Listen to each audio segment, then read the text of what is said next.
Podłącza się umysł, który nazywa i mówi, co jest dobre, pożądane, a co jest niedobre i co trzeba wyeliminować. I my bardzo często jesteśmy niewolnikiem tego systemu, bo bierzemy bardzo serio i bardzo poważnie każdą interpretację, która pojawia się w naszej własnej głowie. I to jest jedna z głównych przyczyn naszego cierpienia.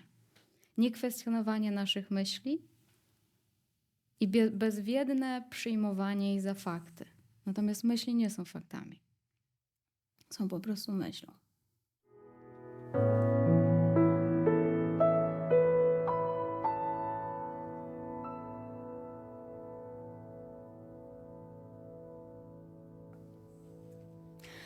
To pewnie już wiecie, skoro tak, że te medytacje niedualne, czy w ogóle ten przekaz, który próbuję nieść, czy którym się próbuję dzielić, nie jest o tym, żebyśmy wykonywali jakąś pracę w kierunku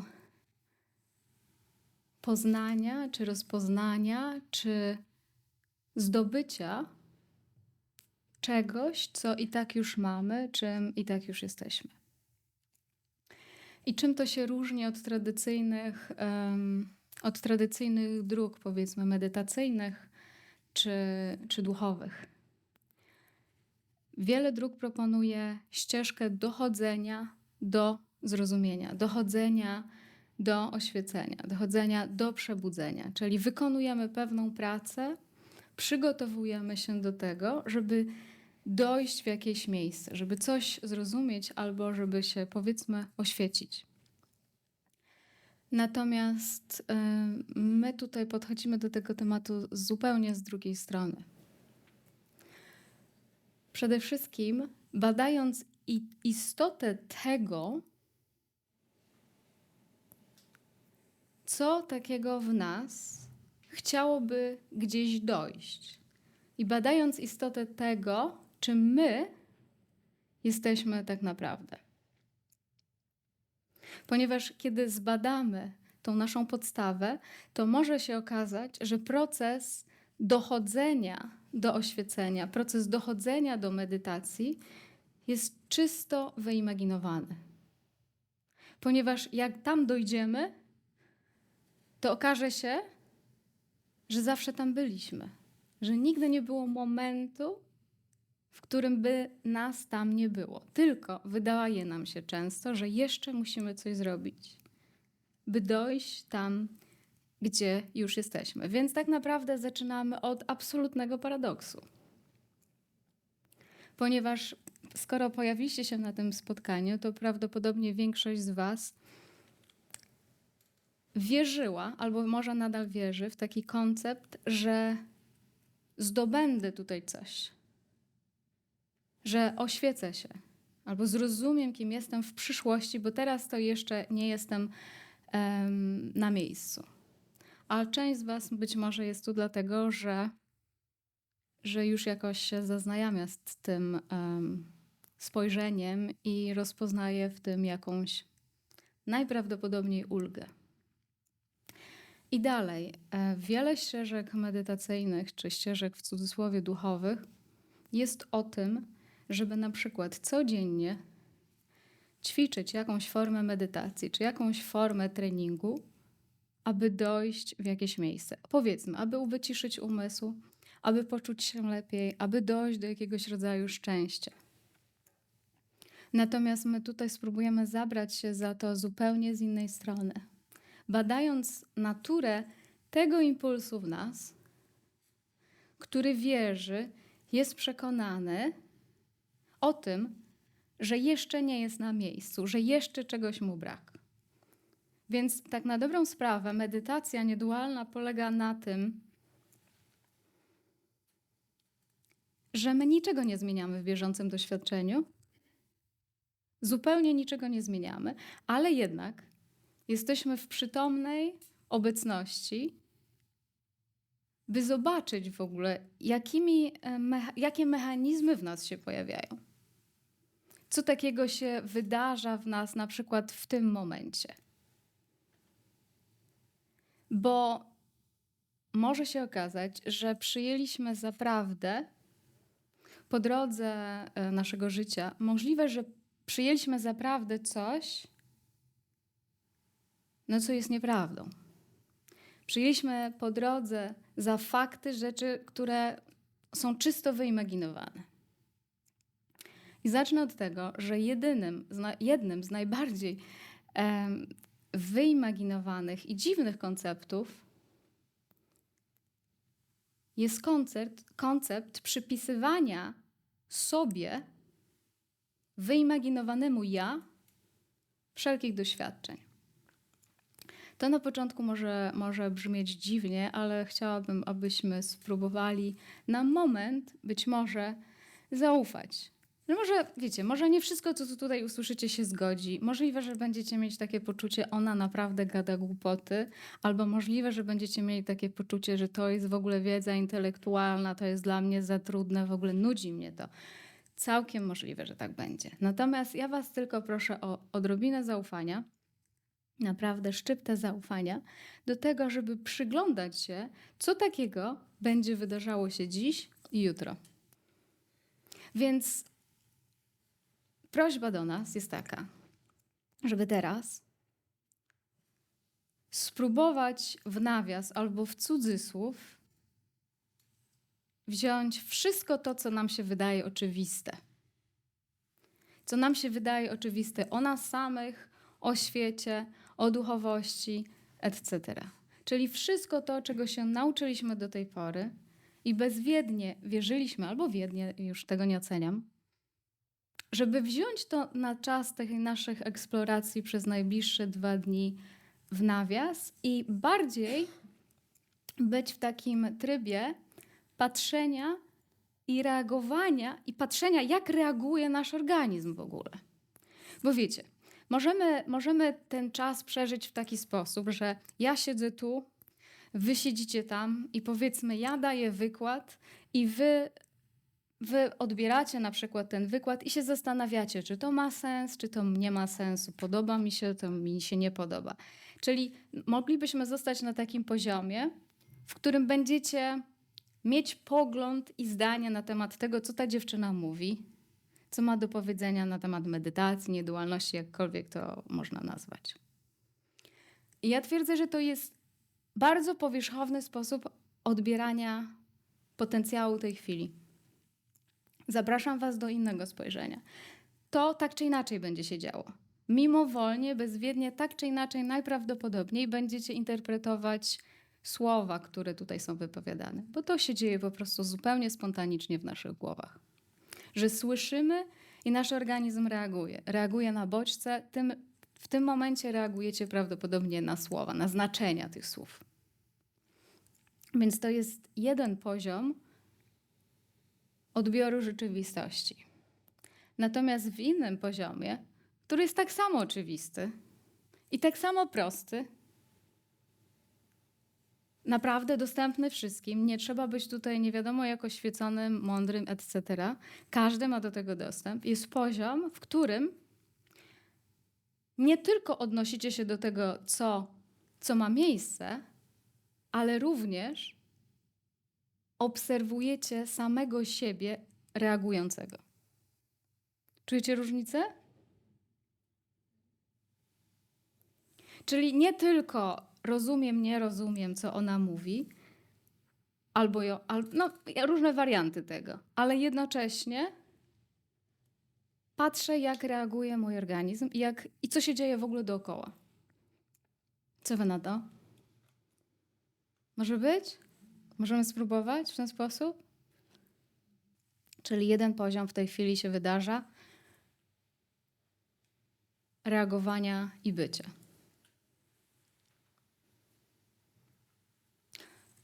Drugi poziom, znowu umowny, to jest poziom, w którym to ty również obserwujesz samego siebie. Ja teraz zadam takie pytanie. Jak to w ogóle jest, że my mamy taką możliwość? Z którego miejsca ma miejsce samoobserwacja? Jak to jest, że my możemy w tej chwili słuchać umysłem, czy słyszeć umysłem, zrozumieniem, bądź niezrozumieniem? I jak to jest, że jednocześnie mamy samoświadomość zrozumienia bądź niezrozumienia?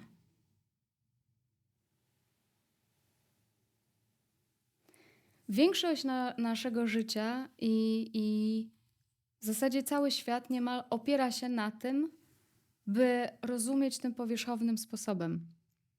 By rozumieć tym sposobem rozumienia bądź niezrozumienia rzeczywistości. Próby poradzenia sobie z nią, próby nadawania jej znaczeń. Czyli żyjemy w takim niemalże cały czas ciągu nadawania znaczeń rzeczywistości, która przepływa. I to jest automat. I niemalże cały świat porusza się właśnie na tej powierzchni.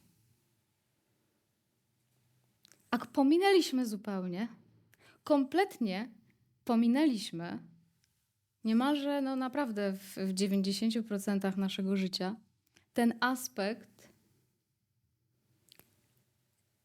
bycia.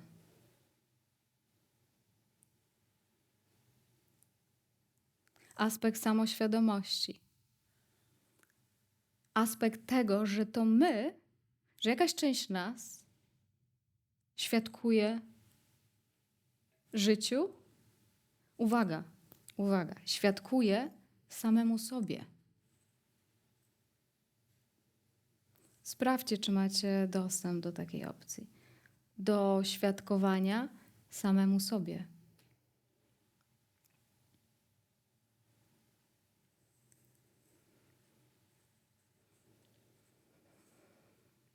I mnie interesuje właśnie ten aspekt.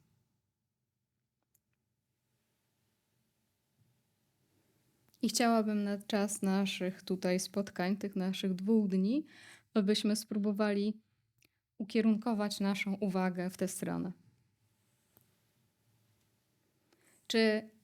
Czyli nie na to, co się dzieje, co się tutaj wydarza, co się wydarzyło, co ona powiedziała, potem co on powiedział, co ona powiedziała i co on pomyślał, tylko na to, skąd my w ogóle słyszymy, skąd my w ogóle doświadczamy, jak to jest, że my w ogóle możemy słyszeć, jak to jest, że my w ogóle możemy doświadczać. Więc nie tak bardzo będziemy się teraz fokusować na kontencie, czyli na tej zawartości doświadczenia. Dlaczego tak jest, a nie inaczej? Po co jest w ogóle to wszystko i dokąd zmierzamy?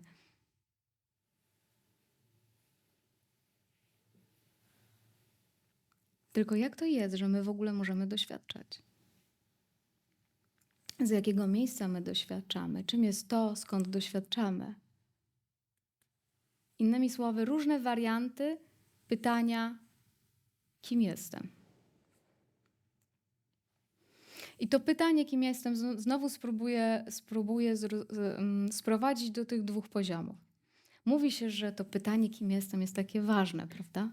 To jest takie głębokie, ważne pytanie. No, kim jestem?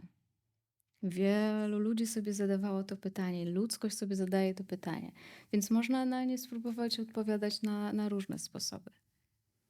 Więc kiedy na przykład zadamy sobie to pytanie z tego pierwszego poziomu, z poziomu umysłu, no to pewnie padnie mnóstwo wariantów odpowiedzi. Co naukowiec, co dziedzina, to inna odpowiedź prawdopodobnie. Czy to będzie biologia, czy to będzie fizyka, psychologia. Padnie mnóstwo odpowiedzi na to pytanie. Kim jestem?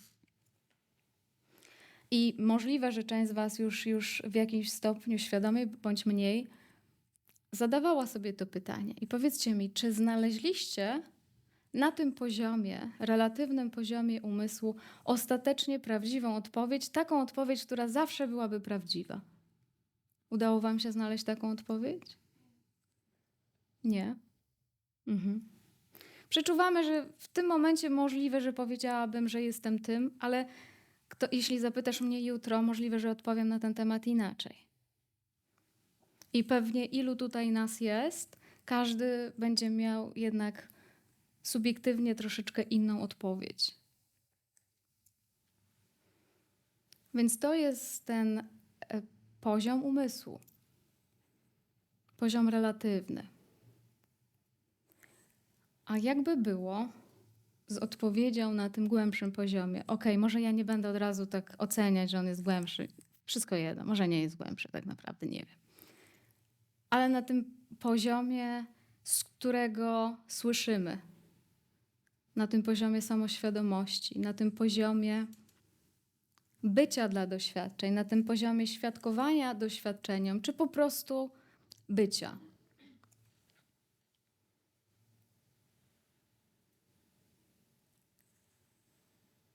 Czy macie w tej chwili jakiś rodzaj poczucia bycia tutaj? Macie takie poczucie? Okej. Czy kogoś tutaj nie ma? Czyli generalnie możemy się zgodzić, że jest jakieś ogólne poczucie, że tutaj jestem, że jesteście tu? Tak. Okej.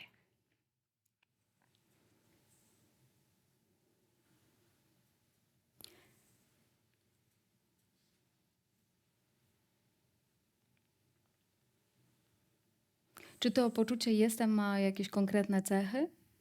Czy możemy zdiagnozować jakieś konkretne cechy poczucia jestem? Czyli jest jakiś rodzaj poczucia jestem, tak czy inaczej, który tutaj mamy. Możemy się tutaj zgodzić?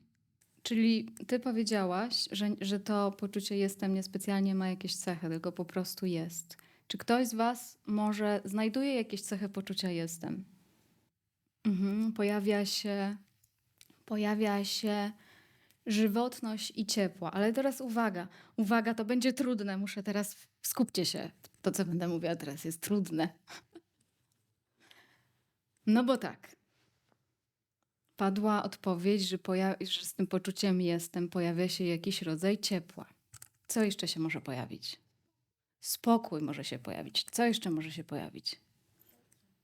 Przestrzeń może się pojawić. Co jeszcze? Patrzenie, widzenie. Czyli pojawia się ciepło, pojawia się przestrzeń, pojawia się spokój i coś jeszcze? Skupienie.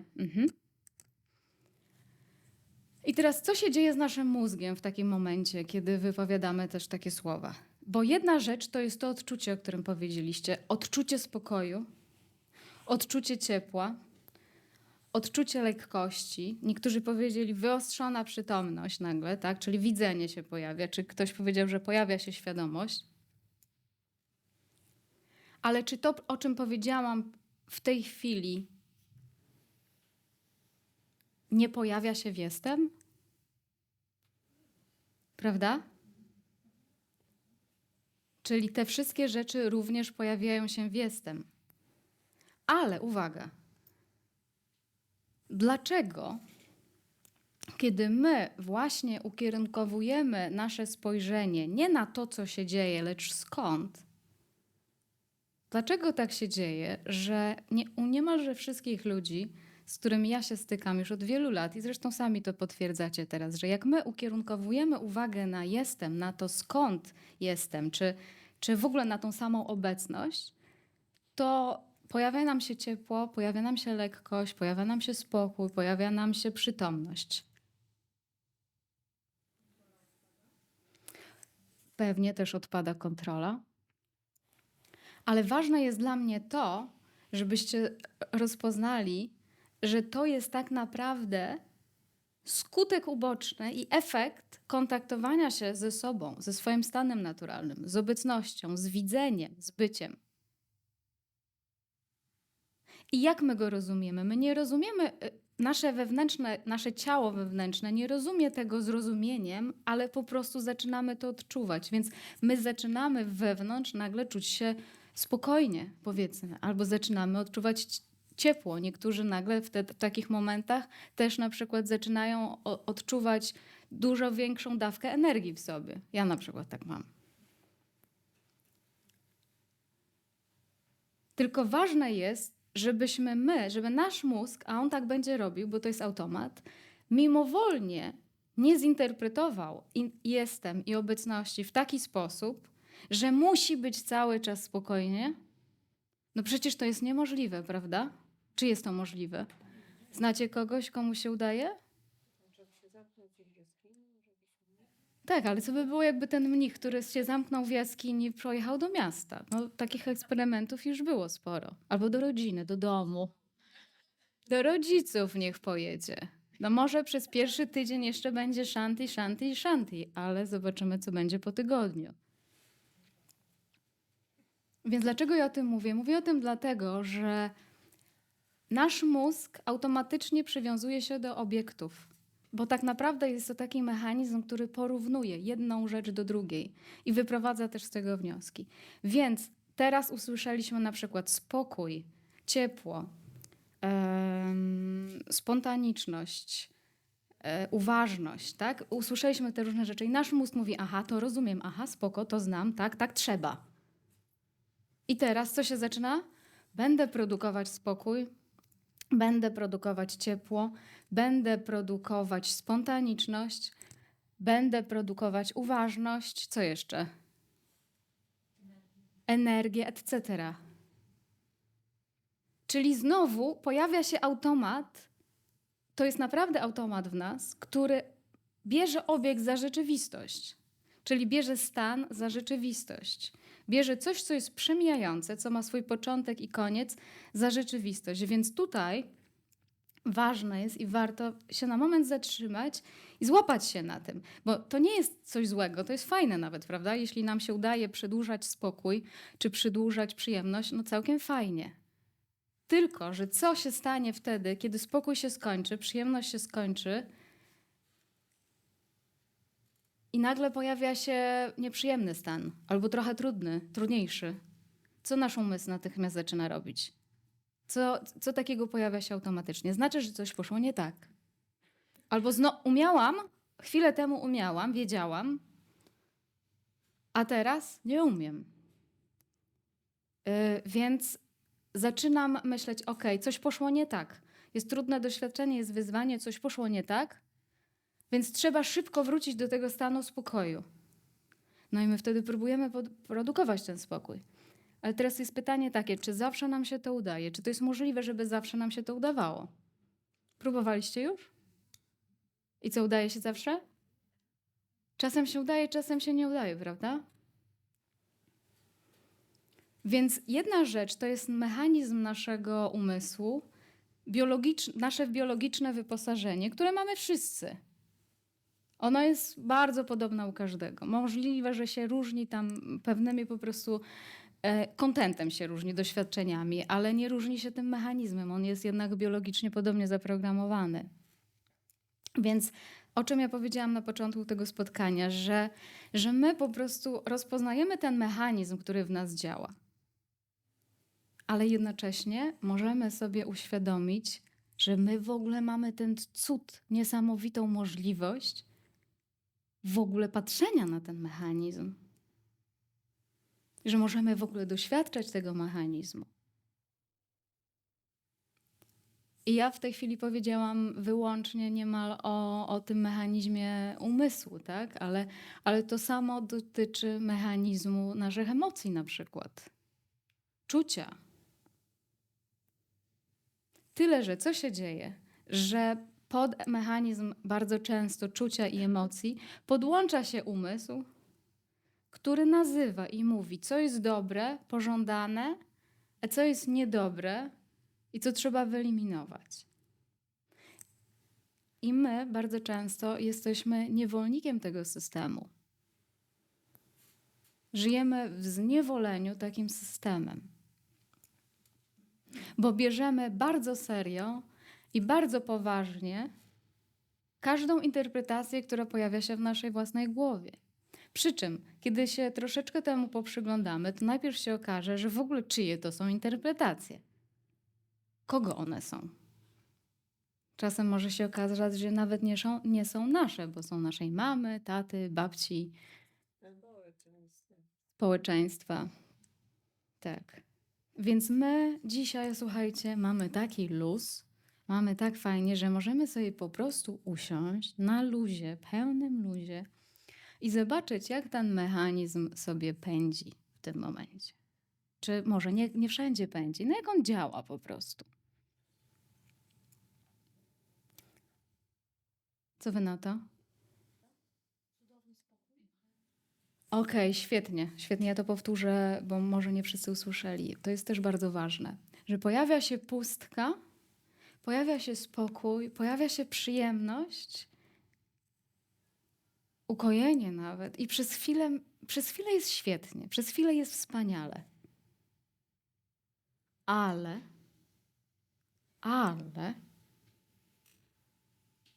za chwilę pojawia się myśl albo pojawia się reakcja na tą pustkę, na ten spokój, która najczęściej jest powiązana z jakąś myślą.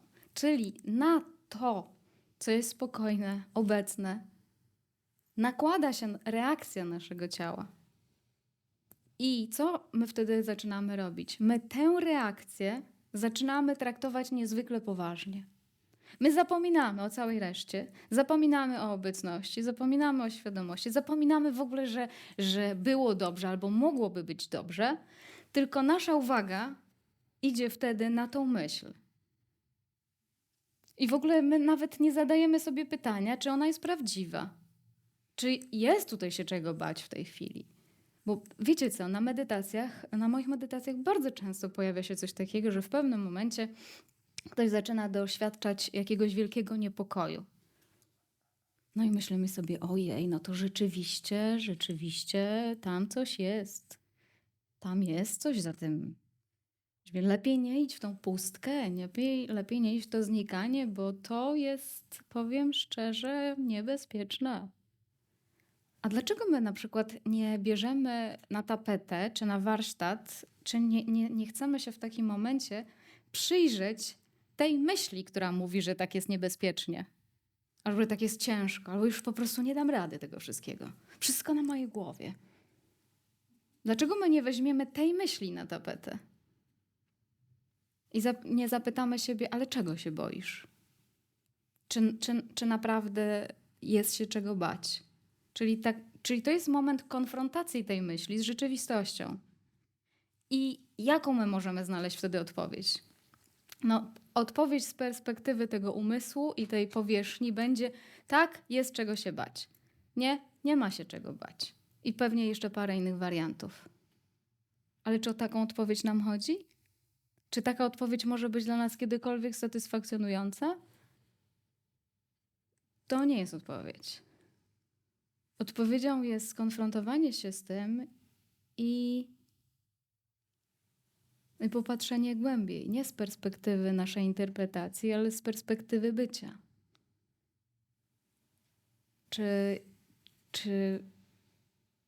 Czy mamy się obawiać stanu jestem? Obecności, bycia. Powiedzcie mi, czy na przykład niebo martwi się?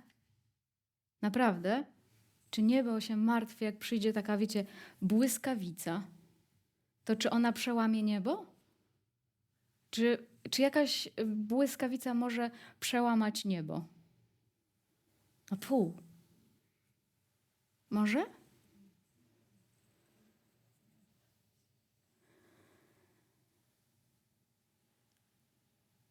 Więc my często mamy właśnie takie myśli podpowiadające jakiś rodzaj zagrożenia, albo nie mamy czasu, albo nie mamy treningu sprawdzania, czy to prawda, i żyjemy jako niewolnicy tych myśli później.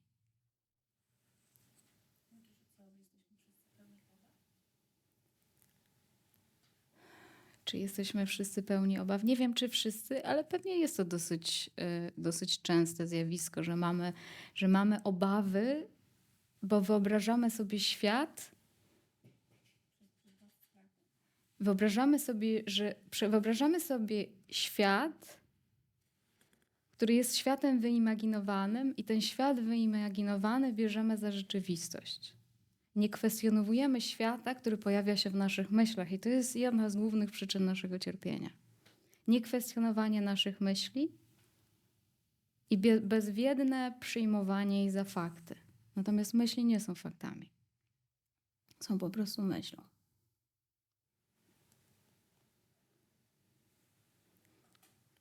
Więc my tutaj mamy możliwość najpierw tak jakby troszeczkę, wiecie, przesiąść się do limuzyny.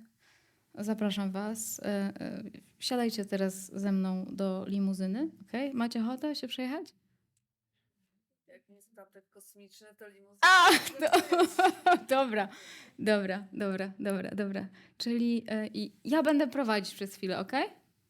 Czyli zaproszenie jest takie, że w tej limuzynie będę jechać wolno, całkiem wolno będę prowadzić, a wy możecie usiąść sobie z tyłu, wygodnie możecie się rozsiąść, bo nie musicie sami sterować tym samochodem. Może tak być? Że dacie mi poprowadzić przez chwilę?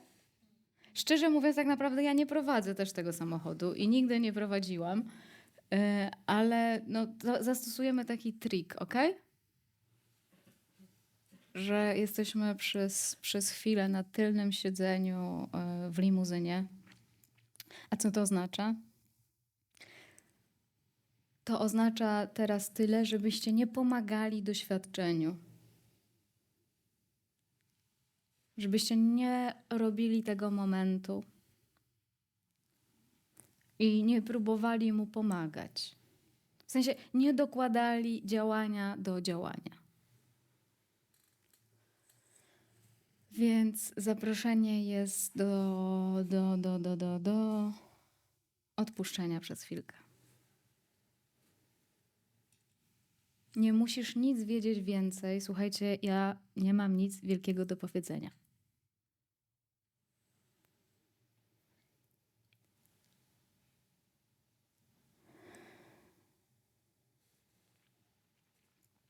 Jakby to było, gdybyśmy my nie musieli już się więcej nic dowiedzieć? Jakby to było, gdybyśmy dopuścili do siebie taką opcję, że życie nas gdzieś zawiezie?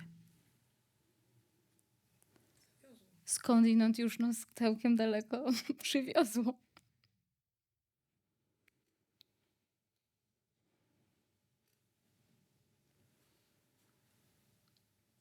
Jestem ciekawa, kiedy w ogóle jest takie zaproszenie i kiedy jest taka sugestia, to jaka jest w ogóle nasza wewnętrzna reakcja na takie zaproszenie? Czy ta reakcja jest spoko, okej? Czy reakcja błogość? Czy też jest reakcja na nie? Ulga? Coś jeszcze? Ciekawość? Nadzieja? Ojej, powiem szczerze, że tak pięknie to powiedzieliście i tak szybko, że ja już nie mam nic do zrobienia więcej. Zobaczcie, tak szybko, tak ważne rzeczy powiedzieliście. Zobaczcie, ten jeden po prostu taki impuls, w którym mówimy, słuchaj, nic nie musisz więcej robić. Jakby to było, gdyby już było ok. Gdybyśmy już byli na miejscu.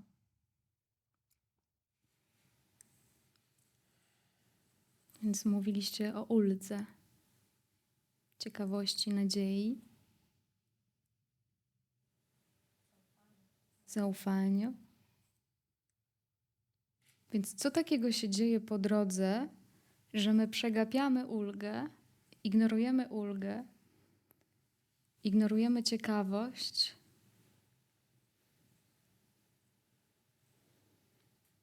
czy spokój?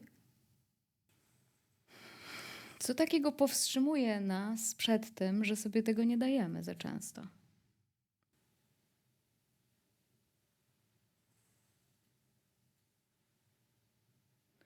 I jeszcze pytanie mam do nas, takie pytanie, które w zasadzie, na które nie wiem, czy jesteśmy w stanie odpowiedzieć. Ja nie umiem na to pytanie w każdym razie odpowiedzieć. Mogę tylko próbować naprowadzać.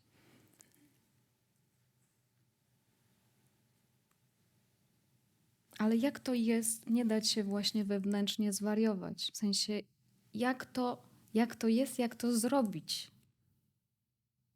Czyli pytanie do naszego doświadczenia. Jak to przed chwilą zrobiłam? W sensie to wy, to do was, bo część z was powiedziała, że poczuła tę ulgę. Więc jak nie dałem, czy nie dałam się zwariować przez chwilę? Bariery umysłu. Świetnie, dokładnie. Pominęłam barierę umysłu, odpuściłam. Nie robiąc, ktoś powiedział. Więc jakby to i tak jest już zinterpretowane, bo najpierw było to doświadczenie, prawda? Więc my mówimy o tym i tak po fakcie. My mówimy i tak zawsze będziemy mówić po fakcie. Więc moje zaproszenie jest do tego, żebyście dostali się do tego miejsca. W sensie my już i tak tam jesteśmy, ale żebyśmy wewnętrznie nie kombinowali, próbując się połapać nawet o co chodzi, tylko byśmy dostarczyli sobie tę ulgę albo wewnętrznie poczuli, jak my sobie jej dostarczamy. Bo to będzie najważniejsze. Nie wiedza o tym, jak to jest, bo to będzie ale praktyka tego. Bezpośredniość tego.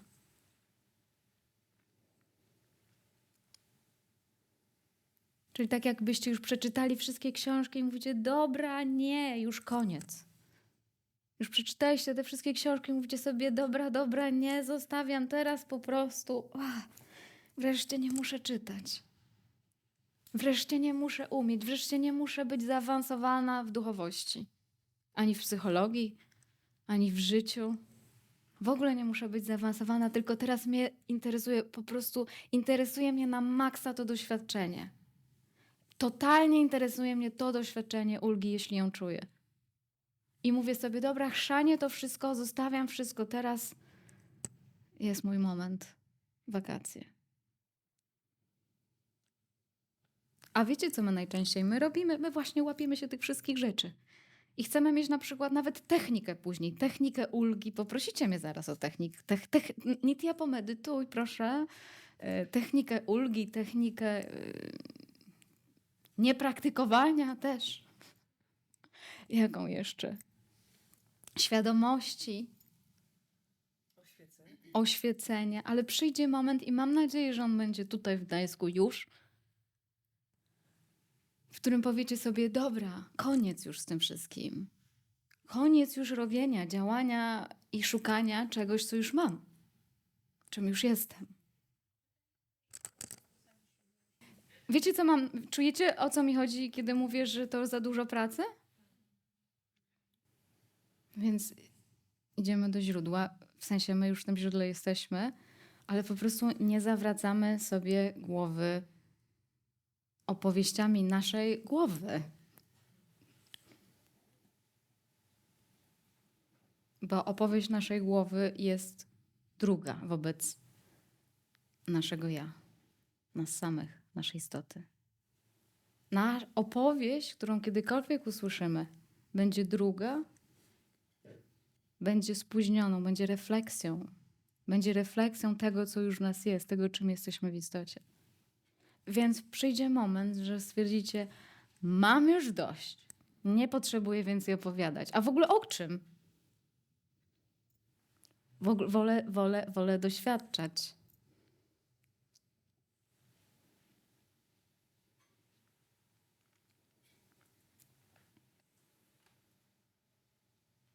Więc satsang, niedualność jest o tym. Ona nie neguje tego świata tutaj. On również się wydarza i ma miejsce.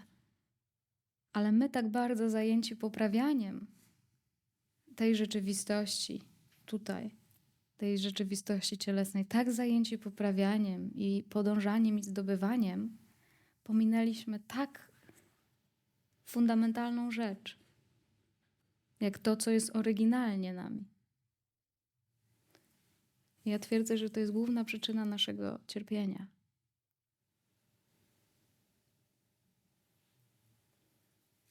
Że myśmy zaczęli siebie szukać w konkretnym doświadczeniu, w konkretnym miejscu, albo żądać od życia konkretnego doświadczenia i konkretnego miejsca, i będąc rozczarowanym, że nie zawsze to się udaje.